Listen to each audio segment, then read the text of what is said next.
तर आता आपण मॉड 10 काउंटर करणार आहे. मॉड 10 काउंटरसाठी आपल्याला 7490 हा आय सी लागणार आहे. तिथं 7490 आय सी आपण लावलेला आहे. तर 7490चा जर आपण पिनआउट बघितला तर 14 पिनचा आय सी आहे. त्यात आता ग्राउंड आणि व्ही सी सी वेगळे आहेत. जर तुम्ही जर बघितलं तर 5ला ग्राउंड आहे, 5ला व्ही सी सी आहे, 10ला ग्राउंड आहे. आणि आपल्याला Q A, Q B, Q C आणि क्यू डी हे आपले आउटपुट्स आहेत. आणि क्लॉक ए दिला आहे, क्लॉक बी दिला आहे आणि R1, R2, R3, R4 आहे. तर आता आपण त्या पिन्सच्या हिशोबाने लावणार आहे मॉड 10च्या. तर आपण जर बघितलं तर 5ला व्ही सी सी लावला आहे. सो 5ला आपण व्ही सी सी लावतो आहे. त्यानंतर ना आपण 10ला ग्राउंड लावतो आहे. सो बेसिकली हा 10 येणार. 10ला आपण ग्राउंड लावला. त्यानंतर ना आपण मॉड 10साठी एवढं लक्षात ठेवा की आपल्याला R1, R2, R3, R4 हे चारही ग्राउंड करायचे आहेत. तर आपण R1 कॉमन ग्राउंड करतो आहे, R1, R2 आणि त्यानंतर ना मग R3 आणि R4 हा R4. आता हे सगळं आपण कॉमन ग्राउंड करणार आहे. तर कॉमन ग्राउंड केले हे सगळं आपण. आता आपल्याला लावायचे आहेत आपले outputs Q A, Q B, Q C आणि क्यू डी. तर आपण लावलं 12ला.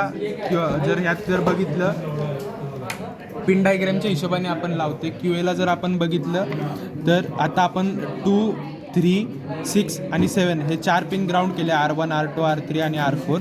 आता क्यू ए आपला आहे 12ला.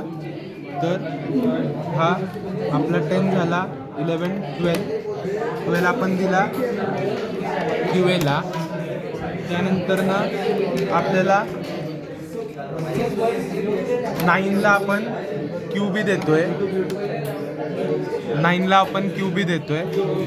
त्यानंतर ना 8ला आपण क्यू सी देतोय. 8ला आपण क्यू सी देतोय आणि 11ला आपण क्यू डी देतोय. 11ला आपण क्यू डी देतोय.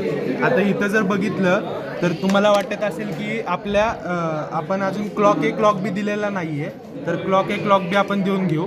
तर आपण क्लॉक ए जो आहे हा इथं क्लॉक ए आहे तो आपण इथं पल्सरला दिला आहे. आणि क्लॉक बी जो आहे इथं फक्त लक्षात ठेवायची गोष्ट आहे की क्लॉक बी जो आहे तो आपण क्यू एला देतो. आणि आता ह्यात तुम्ही जर बघितलं तर 2 पिन आहेत, 4 आणि ही आपली 13. तर ह्या 2 पिन्स नॉट कनेक्टेड आहेत. ह्या पिन डायग्राममध्ये जर बघितलं तर आपण जर बघितलं तर 4 आणि 13 हे पिन नॉट कनेक्टेड आहेत. तर आता आपला सिक्वेन्शियल मॉड 10 काउंटर झालेला आहे.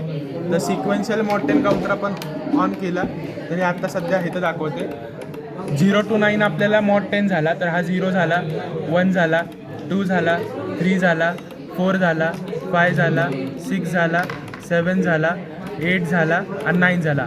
तो 0 to 9 आपले 10 नंबर झाले. सो बेसिकली हा मॉड 10 काउंटर झालेला.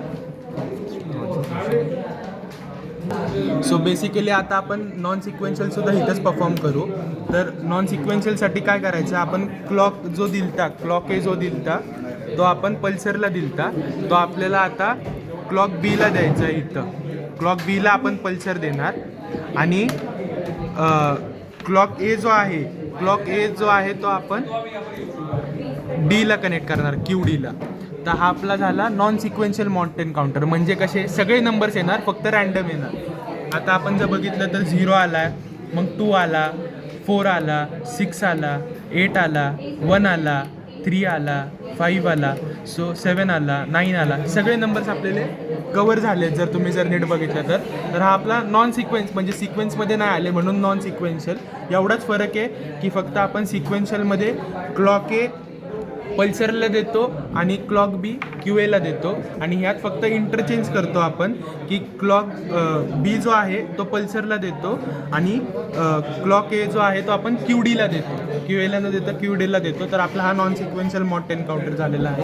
थँक्यू.